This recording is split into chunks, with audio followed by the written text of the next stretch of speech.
আমাদের অনন্য স্টোরি সকল প্রকার পার্ট গল্প দেখতে আমাদের চ্যানেলটি সাবস্ক্রাইব করে পাশে থাকা বেল আইকনটিতে ক্লিক করে অল নোটিফিকেশন অন করে দিন।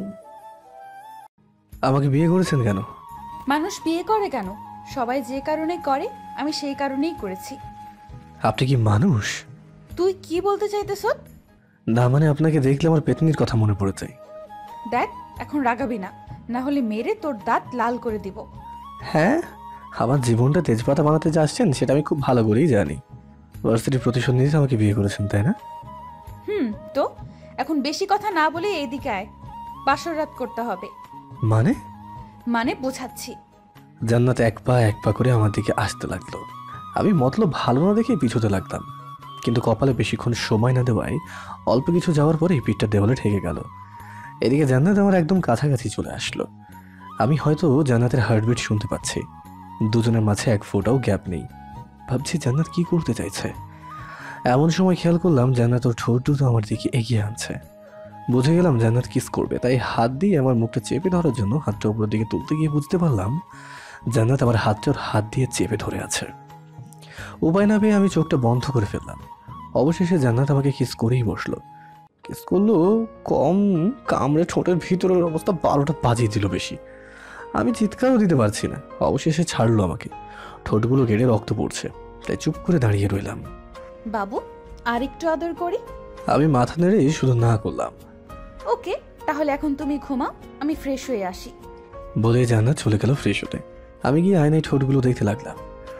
আপনারা ভাবছেন আমি ভালো একটা ছেলে যে বউয়ের অত্যাচার সহ্য করছি। আসলে না, শুধু আম্মুর কথায় আজকে রাতটা ওকে মাফ করে দিলাম। জান্নাতের সাথে আমার সাপ নেউলের সম্পর্ক। কারণটা জানতে হলে পিছনে যেতে হবে। চলুন পরিচয়টা দিয়ে নিই, তারপর পিছন থেকে শুরু করব। আমার পরিচয়, আমার নাম আনোয়ার হোসেন। পরিবারের সদস্য 3 জন, আমি, বড় ভাইয়া আর আম্মু। মানে বুঝতেই পারছেন, আব্বু ছোটবেলায় মারা গেছেন। আব্বুর ছোট্ট একটা বিজনেস ছিল যেটা এখন ভাইয়া সামলায়, আর আমি এখনও পড়াশোনা করি। আমরা সবাই গ্রামে থাকি, কিন্তু এখন সবাইকে ছেড়ে ঢাকায় যেতে হবে। আমি সারাদিন আম্মুর কাছে শুয়ে রইলাম। কলেজ লাইফ শেষ করে আমি কাল থেকে ভার্সিটিতে যাব। মনে আনন্দটাই অন্যরকম, কিন্তু ভয় একটাই, র্যাগিং নিয়ে একটু চিন্তা আছে। তাও মনে অনেক আনন্দ। রাতে চলে আসলাম স্বপ্নের শহর ঢাকায়। এখানে আমি আর আমরা একটা বন্ধু, দুজনে এসেছি গ্রাম থেকে, তাই দুজনে আলাদা একটা বাসা নিয়ে নিলাম। পরের দিন সকালে রেডি হয়ে চলে গেলাম ভার্সিটি গেটের সামনে। দাঁড়িয়ে ভাবতে লাগলাম কি হবে ভেতরে গেলে, র্যাগিংয়ে কি করতে বলবে। এসব ভাবতে ভাবতে ভেতরে গেলাম। একটু যেতেই একটা বড় ভাই ডাক দিল। ভদ্র ছেলের মতো ওনার সামনে গেলাম। নতুন এসেছিস? জি ভাইয়া। আমার সাথে আয় তো। কেন ভাইয়া? তোকে মেহেদি ভাই ডেকেছে। মেহেদি ভাইকে? আর আমাকে চেনে কিভাবে? ওই বেশি কথা বলছিস কেন? আসতে বলছি আয়। কোনো কথা না বলে ওনার সাথে গেলাম ক্যান্টিনে। গিয়ে দেখলাম কিছু বড় ভাইয়া বসে আছে। বুঝতে পারলাম আজকে কপালে খারাপ কিছু আছে। কিরে মেহেদি ভাই কই?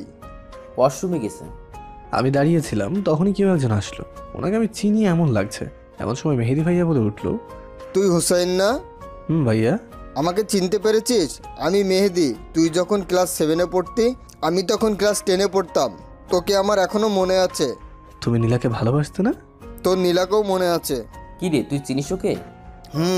ও ওকে হুসাইন, তুমি তাহলে যাও। ওই কই যাবে ও? আরে ওকে আমাদের এখন পর্যন্ত মেয়েদের সাথে আমাদের এবার শত্রুতামি জমবে। মামা অনেক জ্বালাইছে আমাদের, এখন আমরা পেয়ে গেছি আমাদের ডিফেন্ডার। ভাইয়া আপনি কি বলছেন? আমি কিছু না বুঝতে পেরে জিজ্ঞাসা করলাম। তুই এখানে এসে বস, আমি তোকে সব বুঝিয়ে বলতেছি। আর এত ভালো মানুষ হওয়ার ভাব ধরতে হবে না, আমি জানি তুই কেমন। তারপর একটা শান্তি নিঃশ্বাস ফেলে আমি ওনাদের সাথে বসলাম। তারপর ওনারা ভার্সিটির সব আগের কথাগুলো বলতে লাগলো। আর আমি শুনে এতটা বুঝতে পারলাম যে ভার্সিটিতে মেয়েদের রাজত্ব চলে যায়, যার কারণে ছেলেদের একটুও দাম নেই। ছেলেদের মেয়েদের মধ্যে তুমুল ঝগড়া, তাই আমাকে ওনাদের সাথে নিয়ে নিল। তারপর মেহেদি ভাই সবার সাথে আমার পরিচয়টা করিয়ে দিলেন, আর বললো আজ থেকে নাকি আমরা সবাই বন্ধু। যাক, অবশেষে শান্তি মিলল আমার। ভার্সিটির প্রথম দিনের এতটা পাওয়ার পেয়ে যাব সেটা ভাবতেও পারিনি। যাক, ক্লাস শেষ করে ওই দিনের মতো বাসায় ফিরে আসলাম। পরের দিন ভার্সিটিতে যেতে একটা আপু ডাক দিল, তা গিয়ে টাসকি খেয়ে গেলাম। দেখতে পুরাই পরি। মেয়েটা নীল ড্রেস পরে এসেছে, মানে আমার প্রিয় রং, তাই মেয়েটাকে আরও সুন্দর লাগছে। আমি ভাবতে লাগলাম তাকে খোলা হয়তো নিজ হাতে বানিয়েছে। আমি তার দিকে টাসকি খেয়ে তাকিয়ে আছি। তখনই উনি আবার ডাক দিল। কিরে পিসি, এভাবে তাকে কি দেখছিস?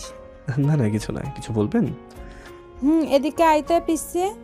আপনি আমার থেকে মাত্র 3 ইয়ারের জুনিয়র, তাহলে আপনি আমাকে পিচ্ছি বলেন কিভাবে? ওকে, তা কলেজে কি নতুন নাকি? কেন? তুই অনেক কিউট, তাই তোকে একটু র্যাগিং দিব। কিছু না বলে চুপচাপ দাঁড়িয়ে রইলাম। তখনই মেহেদি ভাইয়া আসলো। জান্নাত, তুই ওকে ধরেছিস কেন? বুঝতে পারলাম মেয়েটার নাম জান্নাত, তবে মনে পরিণামে সেভ হয়ে গেল। সেটা কি তোকে বলতে হবে? ও আমার ছোট ভাই, তাই ওকে ধরলে আমি তোকে ছাড়বো না। আমি ওদেরকে নিয়ে খেয়াল না করে পাশের একটা আপুকে পড়াতে শুরু করলাম। দেখতে যেহেতু কিউট, তাই পাশের আপুটাও শরম পেতে লাগলো। জান্নাত আপুর নজর আমার উপরে পড়তে গিয়ে একটা ধমক দিল। ওই, তোর সাহস কি করে হয় আমার বান্ধবীকে পটানোর? আমি চুপ হয়ে গেলাম। তারপর আপুর দিকে রাগি চোখে তাকালাম। আপু, অনেক তো ভার্সিটিতে রাজত্ব করেছো, এবার থেকে আর পারবে না, তো ভালো হয়ে যাও, বাই বলেই সবাইকে নিয়ে সেখান থেকে চলে আসলাম। ওই দিন ক্লাস করে বাসায় চলে আসলাম। তারপরের দিন ভার্সিটিতে গিয়ে সবাইকে খুঁজতে লাগলাম। হঠাৎ কেউ একজন আমাকে টান দিয়ে একটা ক্লাসরুমে ঢুকিয়ে ফেলে তারপর দরজাটা লাগিয়ে দেয়।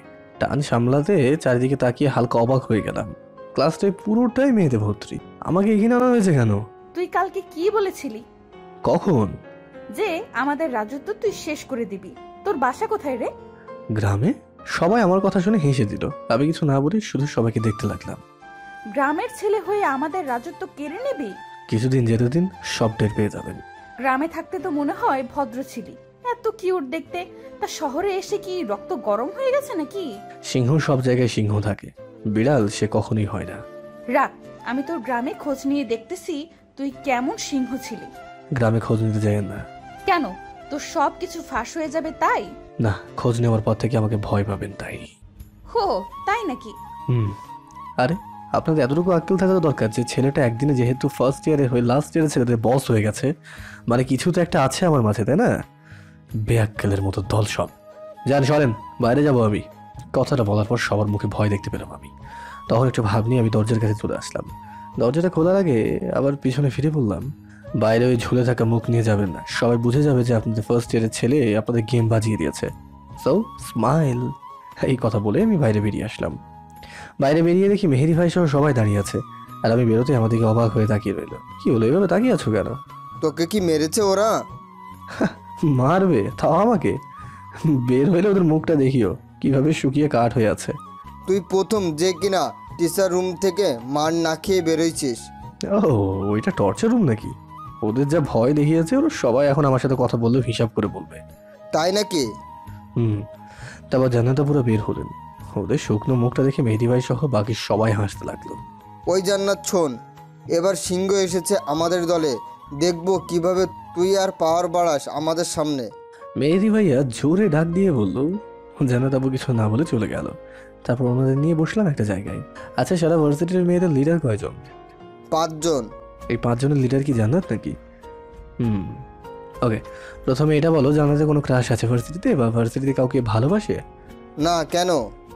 আর বাকি 4 জনের কোনো ক্রাশ বা ভালোবাসে মানুষ বা বয়ফ্রেন্ড আছে? আছে, কিন্তু কেন বলতো? শোনো, মেয়েরা পৃথিবীতে কারো কথা না শুনলেও তার ক্রাশের কথাই উঠবাস করে। কারণ মেয়েরা যাকে পছন্দ করে তাকে সবসময় মন থেকে পছন্দ করে, আর তাই তাদের সেই কমজোরি জায়গাটার ফায়দা তুলতে হবে। আমার কথা শুনে মেহেদি ভাই সবাই হাঁ করে তাকিয়ে আছে। আমি ওনাদের বললাম, কি হলো? তুই সত্যি হারামি। ধন্যবাদ। এখন ওদের ক্রাশগুলোকে আমাদের টিমের একটা ভালো পথ দিয়ে দাও, তাহলে দেখবে জান্নাত ছাড়া বাকি 4 জন আমাদের টিমের কথাই চলবে। ওকে। আর জান্নাতকে আমি দেখে নেব, কিন্তু তার আগে জান্নাতকে বা ওর সম্পর্কে কিছু জানতে হবে আমাকে। শোন তাহলে, জান্নাত হলো ওর বাবা মায়ের একমাত্র সন্তান। অনেক বড়লোক ওর বাবা, আর ভার্সিটির সভাপতি। ওর বাবা আর ওকে দেখতে যতটা সুন্দরী ততটাই অহংকারী, আর কোনো ছেলেকে সে ভাও দেয় না। ওকে, বাকিটা আমি দেখে নেব। এখন যা বললাম সেটা করো। ওকে, লাস্ট ইয়ারের নির্বাচন কিন্তু 12 দিন পরে, সো যা করার তা তাড়াতাড়ি কর। তুমি যাও তো, চিন্তা করো না। তারপর ক্লাস করে বাসায় চলে গেলাম। এসে ফ্রেশ হয়ে বসে পড়ছিলাম, তখনই কলেজে একটা মেয়ের কল আসলো। কিছু না ভেবে কলটা রিসিভ করলাম। কি রে সুমিত, তুই এখন কল দিয়েছিস? ভাই, আপনি যেই ভার্সিটিতে ভর্তি হয়েছেন সেখান থেকে জান্নাত নামের একটা মেয়ে কল দিয়ে প্রিন্সিপালের কাছে আপনার খোঁজ নিতে। তো স্যার কি বললো? কলেজে যা করেছেন তাই সব বলে দিয়েছে, আর বলে দিয়েছে আপনার সাথে যেন না লাগতে যায়। ওকে, ভালো থাকিস বলেই ফোনটা কেটে দিলাম। কি ম্যাডাম, আমার খোঁজ নেওয়া শেষ, কি বলবো প্রিন্সিপাল? তুই জানলি কিভাবে? আপু, আমি যেই কলেজে পড়ে এসেছি ওই কলেজে প্রিন্সিপালের রাজত্ব না চলতো, শুধু আমার রাজত্ব চলতো। তো আমার কলেজে আমার খোঁজ নেবেন আর আমি জানবো না, এটা কখনো হয়? তুই হয়তো জানিস না, এটা গ্রাম না শহর, আর এই ভার্সিটির সভাপতি আমার বাবা। ও তাই নাকি? আপনি কি ভয় দেখাচ্ছেন? না, সাবধান করে দিচ্ছি, বেশি লাফালাফি করলে ভার্সিটি থেকে বের করে দিব। জান্নাতের কথাটা শুনে আমি জোরে হাসি দিলাম। ওরা সবাই আমাদেরকে অবাক হয়ে তাকিয়ে রইল। কি হলো, হাসছিস কেন? আপু, আমাকে চাইলেই বের করে দিতে পারো, কিন্তু পরে ভার্সিটিতে মুখ দেখাবে কি করে? মানে? আমাকে বের করে দিলে সবাই বলবে একটা ফার্স্ট ইয়ারের ছেলের ভয়ে তোমাদের সবার অবস্থা খারাপ হয়ে গেছে, তাই ওকে বের করে দিয়েছো। তারপর তোমাদের দেখলে শুধু ছেলেরাই না, মেয়েরাও হাসবে আর থুতু দিয়ে চলে যাবে তোমাদের। ওই ওই ওই, তুমি রাখলে না, তোমাকে এত পরীর মতো লাগে, তা কি তুমি জানো? এই বলেই পিছন ফিরে চলে আসলাম। তখন জান্নাত আপু পিছন থেকে ডাক দিয়ে বলল, তোকে ভার্সিটি থেকে বের করব না, তোকে ভার্সিটিতে রেখেই শায়েস্তা করব। ওকে। কিরে, এখন কি করব? এখন কাজ হলো ওরা কি প্ল্যান করছে তা আমাদের জানতে হবে। কিভাবে? ওদের টিমে ভেজাল মিশিয়ে দিতে হবে। কিভাবে? আমাদের দলে কয়েকটা মেয়েকে কায়দা করে ওদের টিমে ঢুকিয়ে দাও, ব্যাস তাহলেই হয়ে যাবে। তুই রাজনীতি করলে তো দেশটারে কাঁপিয়ে রেখে দিবি। এই জন্যই তো রাজনীতিতে যায় না। রাজনীতি করবি? ফাউল কথা বলো না তো। ওকে। তোমরা থাকো, আমি যাই বলেই বাসায় চলে আসলাম। এইভাবেই 4-5 দিন চলে গেল। জান্নাত আমার পিছনে লেগে আছে। স্টুডেন্ট লিডার নির্বাচনের আর মাত্র 4 দিন বাকি। এই নির্বাচনে ছেলেরা পাশ হবে, কারণ জান্নাতের টিম ছাড়া বাকি সবাই এখন আমাদের টিমে চলে এসেছে। তাই জান্নাত রেগে আগুন হয়ে আছে। আমি জানি জান্নাত আমার ক্ষতি করতে চাই, কিন্তু সেটা ওরা পারবে না, কারণ আমার কোনো কমজোরের জায়গা নেই। সকালে আমার একটা ফোন আসলো। ভার্সিটির একটা ছেলে ফোন দিয়েছে। এত সকালে ফোন দিয়েছে কেন, এটা জানার জন্য ফোনটা রিসিভ করলাম। কি রে, এখন ফোন দিয়েছিস কেন? ভাই, আমাদের একটা টিম মেম্বারকে জান্নাত মারতেছে, তুমি আসো তাড়াতাড়ি টর্চার রুমে, তুমি তাড়াতাড়ি চলে আসো। ওকে, আমি এখনই আসছি বলেই ফোনটা কেটে দিলাম। ভাবতে লাগলাম সমস্যা হলো তো মেহেদি ভাই ফোন দেবে, এই ছেলেটা ফোন দিল কেন? তাই মেহেদি ভাইকে ফোন দিলাম। ভাই, ভার্সিটিতে কোনো সমস্যা হয়েছে নাকি? না, কেন? আরে একটা ছেলে। হুসাইন, এটা জান্নাতের চাল, তুই ভুলেও ওর কথা শুনবি না, তাহলে অনেক বড় সমস্যা হয়ে যাবে বলে দিলাম। ভার্সিটিতে তো যাবই, সেটা হাজারো সমস্যা হোক। এখন তুমি একটা কাজ করো। কি কাজ? এটা করতে পারবে? পারবো। তাহলে আমি ভার্সিটি যাওয়ার আগে এটা রেডি করে ফেলো, আমি ঢোকার আগে কল দেবো। ওকে, ভালো থেকো বলেই ফোনে কেটে দিলাম। তারপর চলতে লাগলাম ভার্সিটিতে। ভেতরে যাওয়ার আগে মেহেদি ভাইকে কল দিয়ে সব কিছু জানতে পারলাম, সব কিছু ওকে। তাই কোনো কিছু চিন্তা না করেই ভিতরে গেলাম। গিয়ে দেখি ছেলেটা দাঁড়িয়ে আছে, তাই ওর কাছে গেলাম। ভাই, ওরা ভিতরে আছে, তুমি যাও। ওকে বলে ভিতরে ঢুকে গেলাম। ভিতরে গিয়ে আমি হালকা চমকে উঠলাম, কারণ ভিতরে জান্নাত ছাড়া আর কেউই নেই। বুঝলাম পরিবেশ গরম হবে, তাই রুমের উপরের এক কোণে থাকা ছোট্ট জানলায় তাকিয়ে দেখে নিলাম যে মেহেদি ভাই ক্যামেরাটা নিয়ে পৌঁছেছে কিনা। মেহেদি ভাইয়া ক্যামেরা নিয়ে বসে আছে চুপ করে, তাই চিন্তা ছাড়া বুকটা টান দিয়ে দাঁড়ালাম। কি হলো, এখানে ডাকলেন কেন? তোকে আজকে সবাই মেরে ভার্সিটি থেকে বের করবে। কেন, আমি কি করেছি? তুই কিছুই করিসনি, করব আমি, আর দোষ দিব তোর। তারপর বাকিটা স্টুডেন্টরা দেখে নেবে। শোনেন, আমার গর্তে ফেললে গিয়ে আবার নিজে গর্তে পড়ে যায় না আবার। ওকে, তুই দেখ কে পড়ে গর্তে।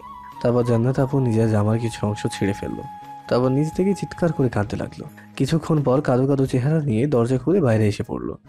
আমি এই চান্সে মেহেদি ভাইয়ের কাছ থেকে ভিডিও করা মোবাইলটা নিয়ে নিলাম। তারপর বাইরে এসে দেখি হাজারো ছাত্রছাত্রী আমাদেরকে রাগী দৃষ্টি নিয়ে তাকিয়ে আছে। তাই চুপচাপ কিছু না বলেই প্রিন্সিপালের রুমের দিকে চলে গেলাম। বুঝতে পেরেছি মেহেদি বাইরে এসে বলেছে যে আমি তাকে ধর্ষণ করার চেষ্টা করেছি বা নানান কিছু। 1 ঘন্টার মধ্যে সভাপতি সহ সব স্যারেরা এসে গেল। সভাপতি সাহেব আমাদেরকে অগ্নি চোখে তাকিয়ে আছে। প্রিন্সিপালের রুমের বাইরে কিছু ছেলে মেয়ে মিলে আমার শাস্তির দাবিতে মিছিল করছে। ভেতরে আমি আর মেহেদি ভাই দাঁড়িয়ে সেগুলো শুনছিলাম। তখনই প্রিন্সিপাল স্যার বলে উঠল, তুমি কি সেই হুসাইন যে কিনা ফার্স্ট ইয়ারে হয়ে লাস্ট ইয়ারের ছেলেদের সাথে ঘোরাফেরা করো? জি স্যার। তা তুমি তো খুব ভালো বলে জানতাম, 20 দিনে ভার্সিটির সবার কাছে ফেভারিট একজন নেতা হয়ে উঠেছো। তা হঠাৎ করে এমন কাজ করতে গেলে কেন, তাও আবার আমাদের সভাপতির মেয়ের সাথে? স্যার, মিটিং কি আরও করবে নাকি এটা এখানে শেষ করে দেবো? মানে এটা বলছি স্যার, আপনার রুমের প্রজেক্টরটা একটু চালু করতে পারি? কেন? আমি কিছু সবাইকে দেখাতে চাই। স্যার সবার দিকে তাকিয়ে হ্যাঁ বলল। তারপর মেহেদি ভাই সব রেডি করলো। তারপর আমি গিয়ে ভিডিওটা প্লে করে দিলাম। সবাই হাঁ করে দেখতে লাগলো। জান্নাত ভিডিওটা দেখে চোখ কপালে উঠে গেছে। একবার ভিডিওটার দিকে তাকাচ্ছে আর একবার আমার দিকে তাকাচ্ছে। ভিডিওটা শেষ হওয়ার পর আমি মোবাইলটা নিয়ে নিলাম।